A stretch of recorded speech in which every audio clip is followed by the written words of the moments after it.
Welcome back to Good Sports for You, where we are talking about good sports for you. I know I've been absent a bit, but we're getting back at it. And today I wanted to talk about prospects because I just saw a thing on Instagram and it was basically knocking in the Mason Miller trade by the Padres because they gave up such a prospect haul. And it's like, I get that, but also at the same time, I don't get it. So I wanted to talk about that a little bit. And I wanted to talk about my opinions on giving up prospects, and especially top prospects like the Padres did. The Padres made a trade for Mason Miller along with a plethora of other really good players. And in exchange, they gave up a lot of prospects, if I'm being 100% honest, including one really, really good one. And that prospect is Leo Daversa. I think that's how you pronounce his name. But he's currently the number 3 prospect in all of baseball, and now he's the number 1 prospect for the entire athletics organization. So he's like a really, really talented, uber good player. And in exchange, they got Mason Miller, and they also got JP Sears. And they also gave up a couple of other prospects, not as notable ones, but one of them was also included in the Padres top 30 list. So that's at least kind of notable. And basically what this guy is saying is that relievers fluctuate a lot in value, which is I totally get and I totally understand. But my thing is prospects fluctuate in value even more. You have absolutely no idea what you're getting with a prospect. At least when you get a big league player, you know that you are getting a big league player. The way that I see it is basically the prospect pool is essentially the lottery, and actual MLB talent is essentially money. Basically, the comparison that I like to use is essentially how many lottery tickets would you be able to willing and able to give up in exchange for a set amount of money. And if you're really close to making a big purchase and you're like, I got to make this purchase now, like winning a ring, for example, you're willing to trade a lot of those lottery tickets in exchange for the set amount of money that you think that you need. But also, if you're like, I don't really have any priorities right now, I'd love long-term if I could make this big purchase, winning a World Series, then I'm willing to give up my money that I have right now because I know I'm not close to being where I need to be. So in exchange for all of these lottery tickets, I'm willing to give up the money that I need right now, and that's essentially the position that the Athletics are in right now. Now, the Athletics aren't going to win a World Series anytime soon. I mean, maybe in the next decade or so, or maybe the next 7 years, because they're actually building a solid roster right now, but they're not even close to winning it this year. And honestly, they're probably not going to win it in the time that Mason Miller is under team control. Mason Miller is an all-star caliber reliever who is playing well for the Oakland Athletics this year, but the season before, he was absolutely phenomenal. He was really, really good. And so the Padres saw that they needed some help, and so they decided to go get Mason Miller. And Mason Miller hasn't even been their closer for them. He's been a 7th, 8th inning kind of guy, which is just absolutely incredible to think about. Now you have this roster with the Padres that is really well constructed. And the Padres GM, AJ Preller, basically said, and I want to quote this is from an MLB article, the expectation with this group is always going to win a ring. Go win a championship. That's the goal. That is the Padres' goal and mindset right now. The Athletics are clearly not there. And basically the thing is, no matter how good this prospect turns into, if the Padres can go out and win a World Series ring, nobody cares. The chief goal for all fans and all teams is to go out and win a World Series ring. It does not matter how much you give up to get there.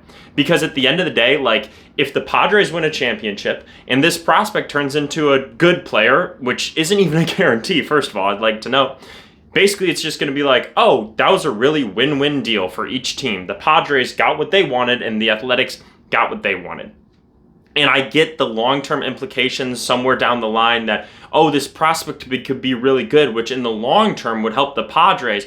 But it's not right now, and the Padres aren't thinking about the long term. They're thinking about the right now. They want to go out and win a championship right now.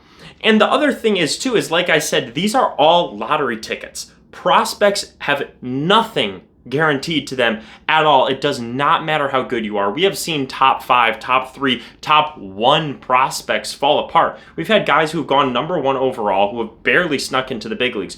We have had guys who have been top 5 prospects like Jared Kelenic, Gavin Lux, who just kind of turn into players who are just oh, okay, cool, that's there. They're there. And also at the same time, you have players who aren't even top 100 prospects, who aren't even top 30 prospects for their teams, turn into really, really quality players.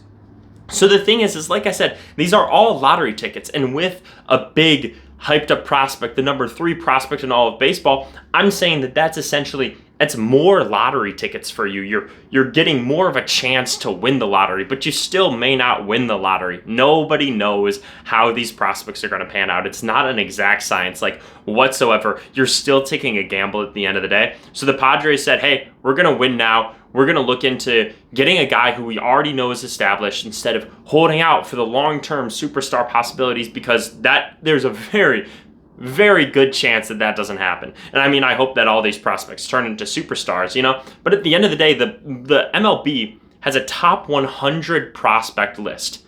If you're not willing to trade from that top 100 prospect list, like, what are we doing? Like, prospects you're not going to turn out 100 new MLB like star players year in and year out. They're like, you're not even realistically, the amount of prospects that are getting called up from the top 100 that are going to be like all-star caliber players are probably somewhere in like the 20 to 30 range, if I had to be an honest guess. And that's just a guess. Like, I don't know at all.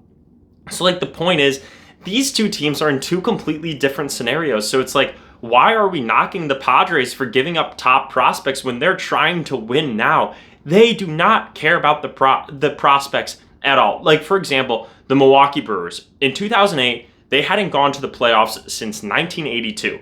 That is a very, very long time to not go to the playoffs. This is a city and a team that was like, they were desperate to make the playoffs even. They saw a very slim opening and they decided to pounce on it. They traded for CC Sabathia.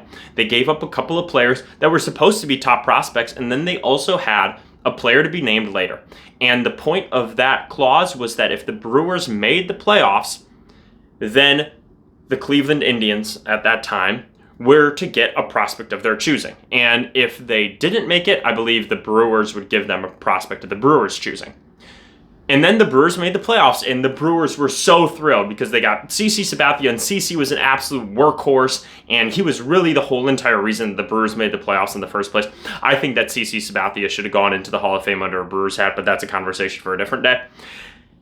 Anyway, so the Brewers trade for CC, and he maybe has one of the best pitching stints in Brewers, if not all of MLB history. Like, an absolute workhorse, like I said, like, carries this team. And the Brewers in exchange gave up these top prospects, and they also, the player to be named later after they made the playoffs, turned out to be Michael Brantley. And Michael Brantley obviously went on to have an incredibly successful career with Cleveland and MLB as a whole. And people look back at that and they say, wow, Michael Brantley was in that deal? Who would have known? Because people don't care at the end of the day. People care that the Brewers made the playoffs. I guarantee you that not a single Brewers fan from that 2008 era would say, oh man, I really wish we didn't trade for CC Sabathia. Because everyone wanted the Brewers to just make the playoffs. And Cleveland, on that same side too, they weren't in a position to contend at that time. They would say like, hey, we don't care that we gave up the half a season for CC Sabathia, because now we got this all-star caliber player. So it's like it's a win-win deal. And that's just basically my point, is that you can have a win-win situation, and that prospects are not everything. You do not need to hold them like near and dear to your heart, because at the end of the day, a lot of them aren't going to pan out to be everything, and the players who you could think would be really good aren't going to turn out to be good. So just like get over yourself, honestly, when it comes to the prospects. Like, it's not worth it. Like, trade out the prospects. If you're trying to win now, you're trying to win now, and that's what the Padres are doing. And like, snaps and applause for them. Like, I really appreciate everything that they're doing. Like, they saw their opening and they're going to go for it. They have a phenomenal team. They're really looking to compete this year, so I hope that they do. Obviously, I hope the Brewers win it all, but like, that's my own personal biases, but I hope the Padres do good. And I hope the Athletics, I hope great things for them too. I hope that they're able to turn this top prospect into a all-star caliber player, even an MVP caliber player, and I hope that they're able to find success like once they move to Las Vegas, or, whatever the heck is happening over there. And so just everyone chill with like the giving up the prospects. It's like, this is a thing that happens in baseball. You build your team, you trade out the stuff that doesn't fit the timeline, and then you go from there and you try to win it all. Because at the end of the day, the point of making trades, the point of owning a baseball team and having a baseball team and leading a baseball team is to go out and win a World Series. It's not to have sustained mediocrity or sustained small playoff success. Like, You want to win it all. And when somebody isn't fitting the timeline, you trade them away. I do not care how good of a prospect they are. Like, it's not sacred or anything like that. So I know that this video is kind of just me rambling about prospects, and that's just kind of what I wanted to do, so I filmed myself doing it. And I hope you enjoyed listening to me ramble. If you did, be sure to leave a like, comment, subscribe, do all those things that you need to do. That's all I got for me. Thanks for watching Good Stuff For You. I'm out.